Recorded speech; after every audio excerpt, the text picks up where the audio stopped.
Okay, so we've got a review of the track over the last few days. We're obviously iDate review from the Matchmakers and Coaches track. I'm absolutely delighted to have Carmelia Ray, who I'm going to be handing the baton over to in a second, Jacquie Brownridge, and also Trea. I can't pronounce your surname, Trea. You're going to have to do that. Tijmens. Perfect. Okay. So we're doing a review of the last couple of days here in London.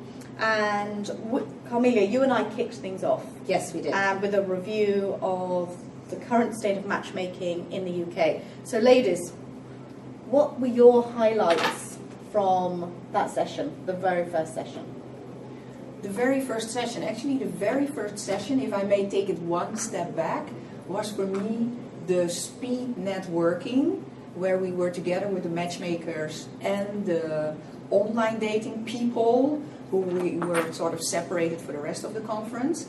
I really liked the speed networking because it gave us an opportunity to, in a very short amount of time, understand a little bit who the people were, what they're doing, and have their contacts. And you never know, maybe at some point in the future it could come in handy. So I really liked that kickoff before we went into the real sessions of the matchmaking track. Yeah, it's very good. Which was also very good. Really enjoyed Jacquie? the session. Well, I thought it was really interesting coming from North America to hear the state of the UK matchmaking, and my takeaway is that it's really not so different. Mm-hmm. And we have the same issues, and as peers we can come together in something like this and really have something to learn from each other. And I just loved it from that perspective, and some really interesting people, and you guys were awesome to kick it off with. Thank you. Thank you very much. Okay, we then went on to a panel, and I think this was a really, really good panel to kick off the main things after we said what we said, which was the effective collaboration for offline dating. So it's all about collaboration, and iDate is all about collaboration. It's key. We've learned that over the last few days. And if I could, every session there was collaboration discussed. Yeah, absolutely. Actually, we should name who was on the panel. We had Rachel McClin, Trea Tijmens, did I say it right? Megan Buquen, and Johnny Casell. And these are all quite notable dating professionals in their own right. And what I took away from collaboration was that it's an essential part of your business. If you're not collaborating, you can't become, you can be successful on your own, but when you add collaboration into that, you can just get to where your goals are faster, and you bring to yourself a new audience that you can share. And also, for example, if I'm a matchmaker and I know that many of our matchmaking clients need coaching, I collaborate with a coach, and there's a new revenue stream for that coach, and they actually provide a really great value for my matchmaking clients. So that was my takeaway for collaboration, that if you're not doing it, you're missing out in your business. Yeah, absolutely. What did anyone else get from the session? Well, I agree 100% with Carmelia, and I think it was also really important to illustrate how much we do collaborate without even thinking of ourselves as collaborating. It's part of our day-to-day lives, and if it isn't, it should be. Absolutely. Really looking for synergies, and also on the panel there were several examples of very successful collaboration and how it's really expanding the pie. Exactly. And And also identifying people you don't want to work with, right? Absolutely. That's true. Because at least you can try it and then realize you might be off-brand or not a good fit. So we also talked about collaborations that didn't work. Yeah. And how you can identify good partners to collaborate with is coming to these events like iDate and meet the people there who are open to share, to learn, to expand, to look for synergies. And so these type of events are really the perfect venue to meet potential partners that you can collaborate with. Yeah, absolutely. And we followed that on with the incredible Mary Balfour. 30 years history. It was for me, it was personally a highlight to see the history of 30 years of dating. I mean, I've known the last 20 years, but the 10 years previously, and she went even before that as well. There's so much to say about what Mary actually brought to us. Yeah, she's amazing. She's Such her a energy, personality. her everything that she's done is so professional and so good. So for me, hearing Mary's story, which is quite incredible, from a little bookshop, from the back of a bookshop, starting off, a very hidden business. Yes. And to understand that dating was very hidden, it was very niche, and it was very private, wasn't it, when it first started? So it was interesting to see how we've progressed and evolved, fast-tracked it really in the last 10 years in particular. Yeah. My particular takeaway from Mary was, especially I entered the business in '92, and she taught me even more history that I had no idea about. And it was just, for me, that session was a greater appreciation for the business of what we do, and realizing that, like with online dating, the introduction of new technology, we as an industry have come a long way from where we started and where we're going. So it was such an entertaining session. I can't even repeat it. You just had to be there. It was so fun. I agree with you 100%. Yeah, she's amazing. She is amazing. Yeah. Okay, so after that we had Svetlana, who came over from Dioli from the Ukraine, attracting more male clients. And it's something everyone suffers with. We all have the same problem, unless our model is just men. Her model is just men. I particularly loved the fact that she broke her clients down. I know we say we don't stereotype, but that you have to stereotype in some ways to know how to help your clients. So for me, understanding how she stereotyped and broke down and labelled those men was very valuable, because I think we all identified that, but none of us vocalize it.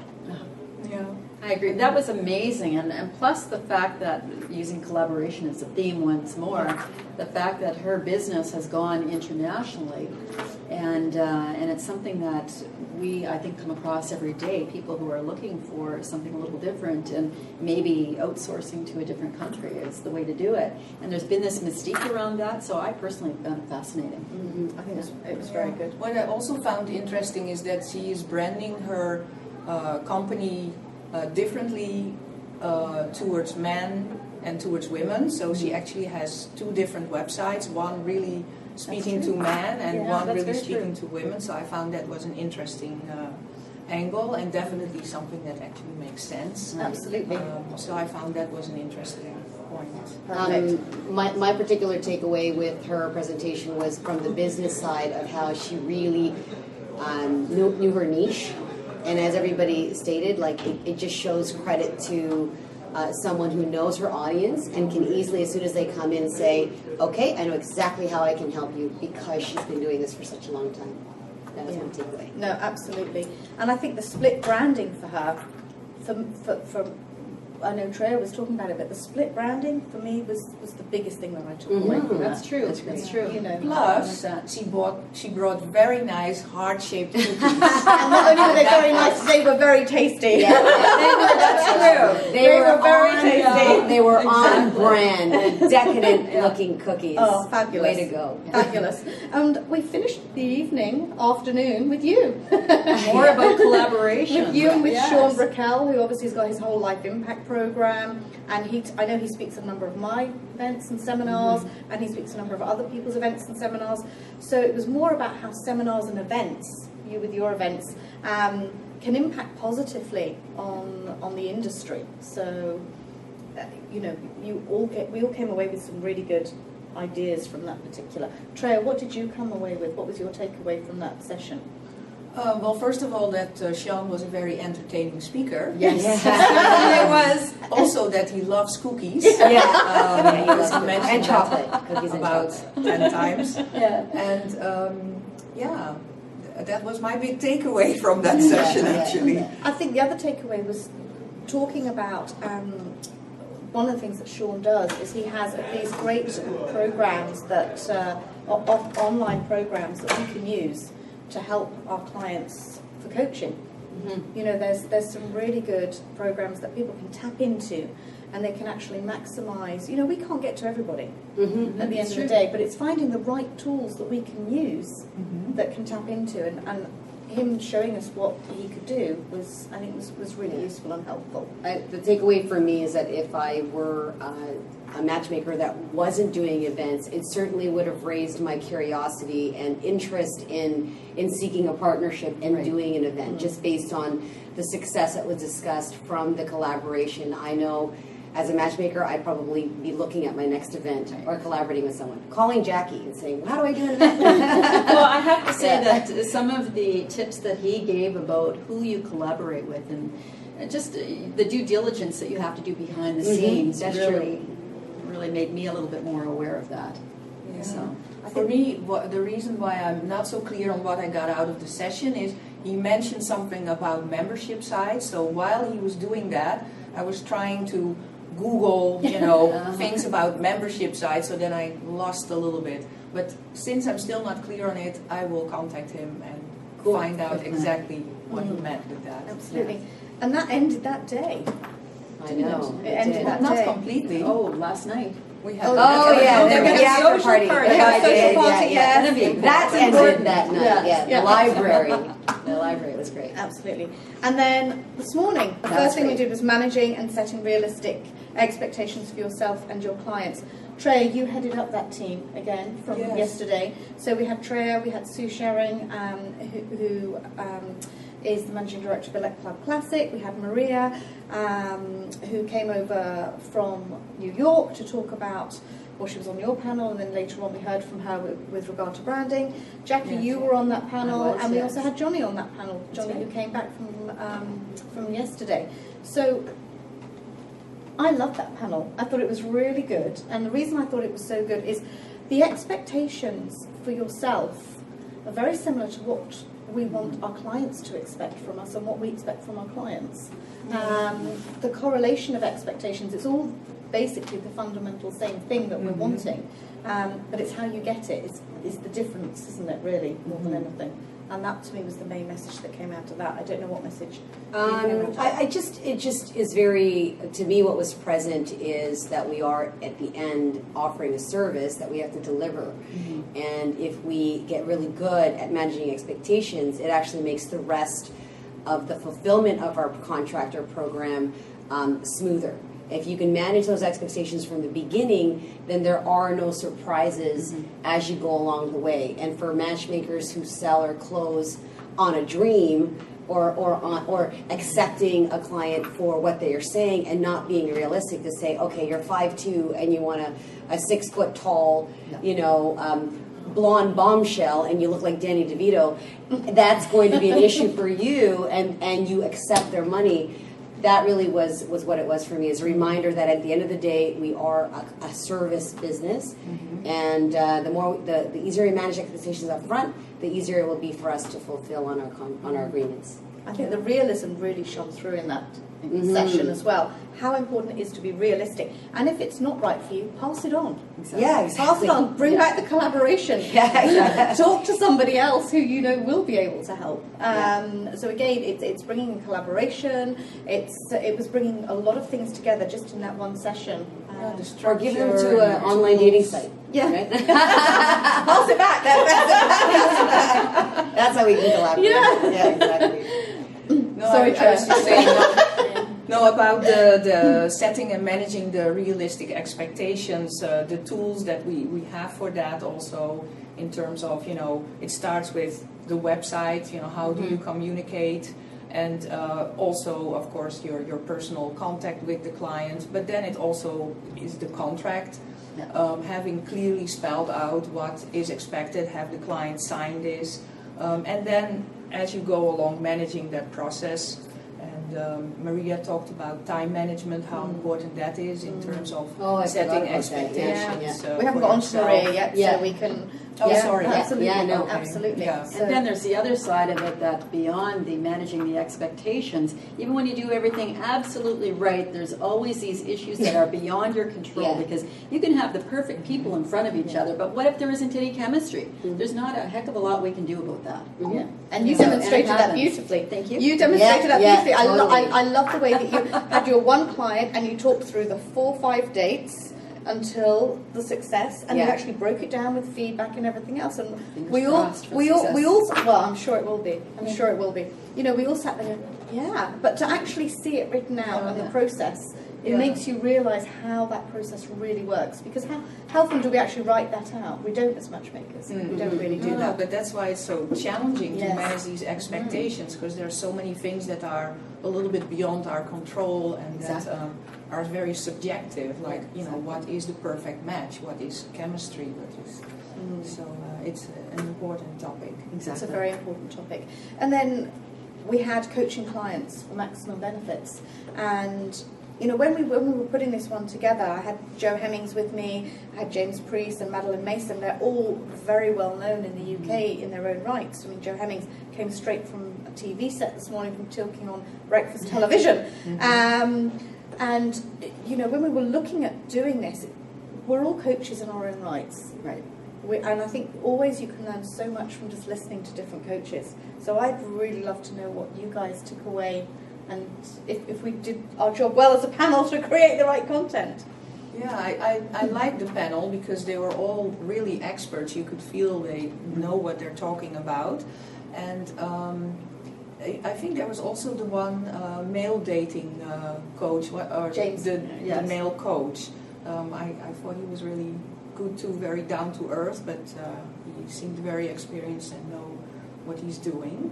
And they talked about the differences between coaching and therapy, which was also interesting to hear. And, you know, when is good to refer clients to a therapist and when it's good to do some coaching, and all the benefits actually of providing people with coaching, and that we should also communicate it as a positive step.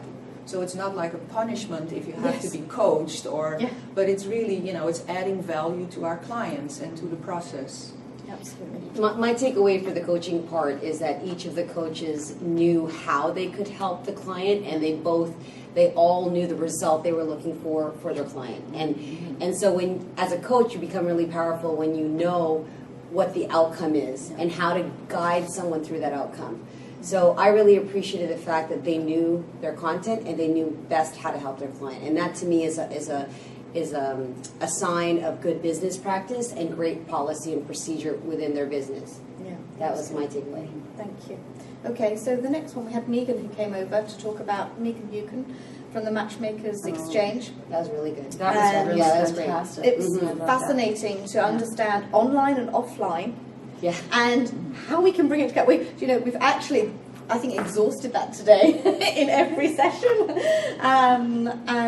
But Megan had some great tips for us, didn't she? I thought Megan was great. First of all, just following her story, how she got to where she is. But I think she articulated everything so well that we come across in our day-to-day lives as matchmakers. And so I found everything in her panel quite interesting.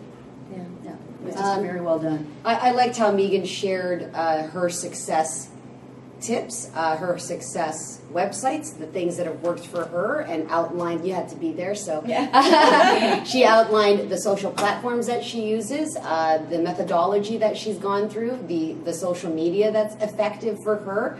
So giving that to us was great. It's not going to necessarily be great for my business or other people's business, but sharing her success story really allowed me to pick and choose what I'm going to possibly try on for my business at home. Yeah. No, the project sounded interesting. She had only a limited time to explain it to us, because before she explained what she was actually doing, she went over how she got to where she is now. And it sounds like an amazing, interesting project for us matchmakers, and I'm curious to find out more. We'll stay tuned. Yeah, we'll stay tuned for the next part in the evolution of that project. Yeah. So we then came back with the same coaches. So myself, Joe, James, and Madeleine. We came back and we were talking about coaching, really to increase your bottom line, and using coaching as a tool to increase your bottom line. So, Carmelia, it's a no-brainer. Really. use coaching to increase your bottom line. That's just, so again, just know what you want to offer, have a solid offering, make sure that you've got the right coach to deliver it, and that's really how you can have an extension as a matchmaker of an additional revenue piece for people that need the coaching. And frankly, everybody could use some coaching.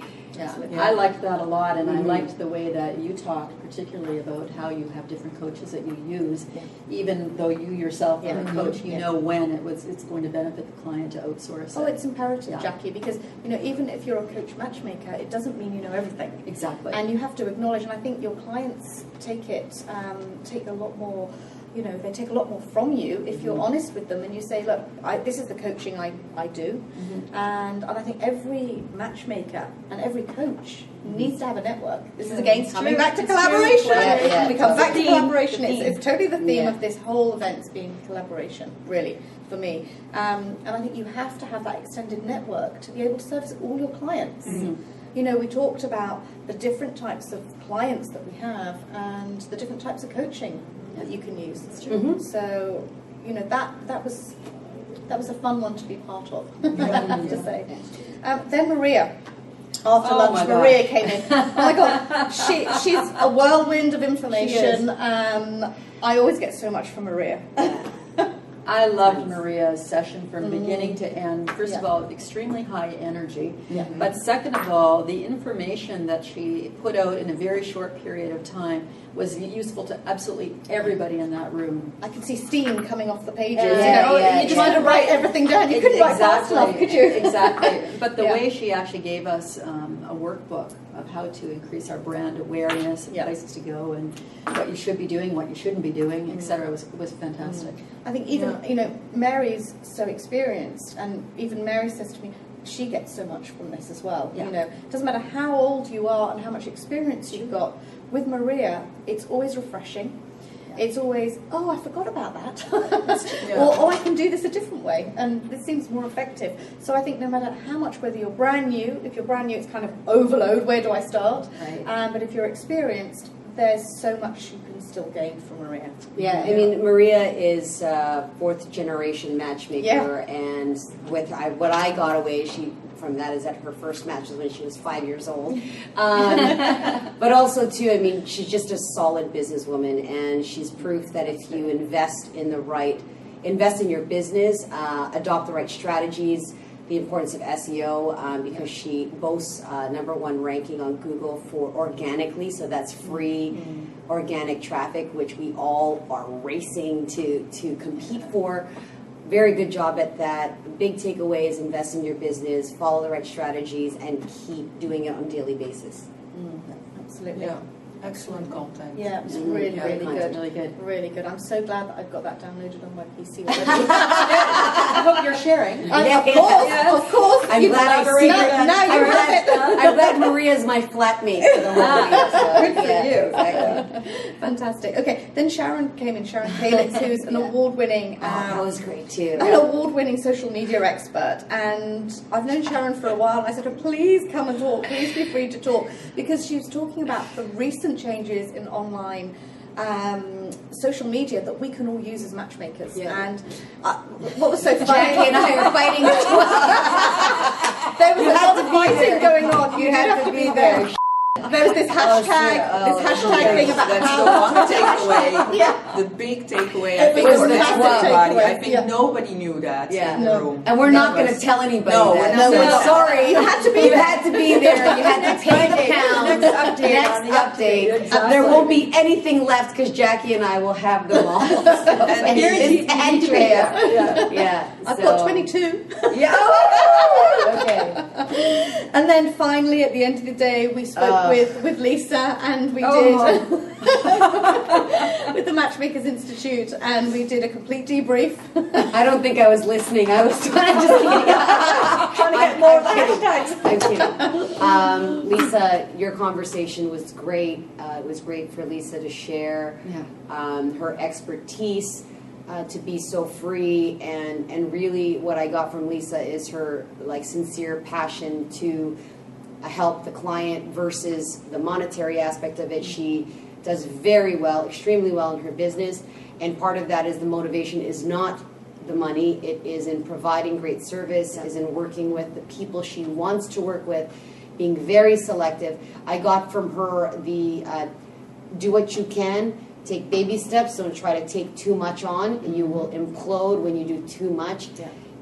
For her, she stays lean. Even if you've got thousands of dollars to spend, stay lean, do with what works, and increase when you know you've got the budget for it. So she gave some really solid, basic, fundamental tips. Absolutely.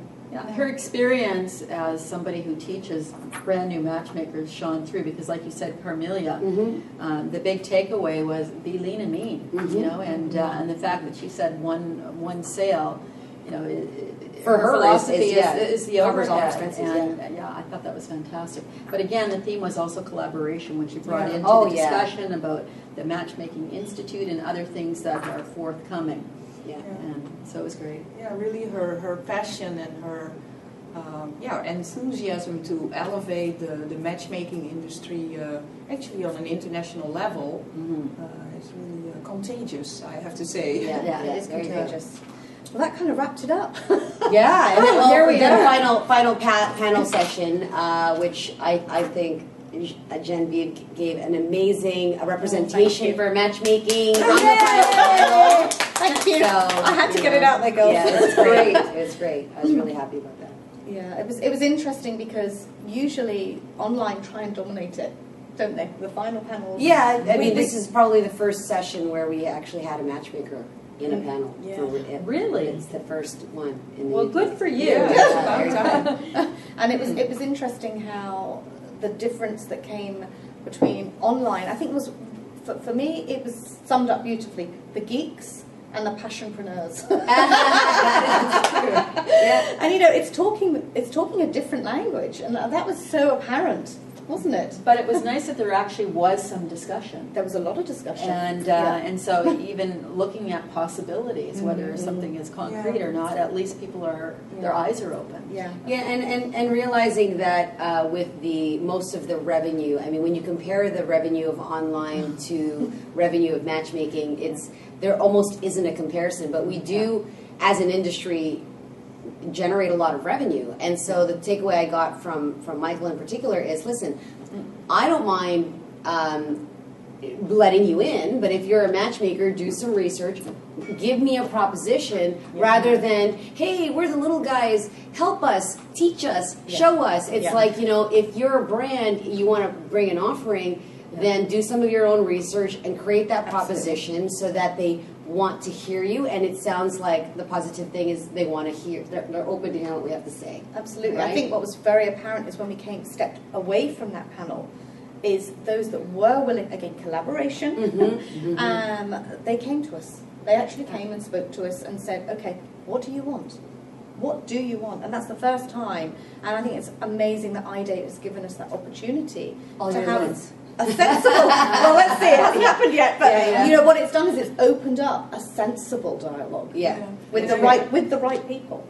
And I think for us matchmakers, it's also really important to at least understand what is happening in the online sector. So what is out there, how it functions, because sometimes clients come to us and they have used these platforms. So we need to have them. The other thing is, if you're a matchmaker with a scalable business and you can accommodate, part of the online dating set is if they start to funnel those leads, can you as a matchmaker actually service those people? Can you deal with those people, right? So that's why it's so important to know the business end of it and be like, okay, bring it on. You asked for it. Exactly. Here we go, right? And that's why scalability is so important. Yeah. And I think one of the things that it's taught me is having the right sensible proposition and understanding what you really want. You have to understand what you want before you go and talk to them.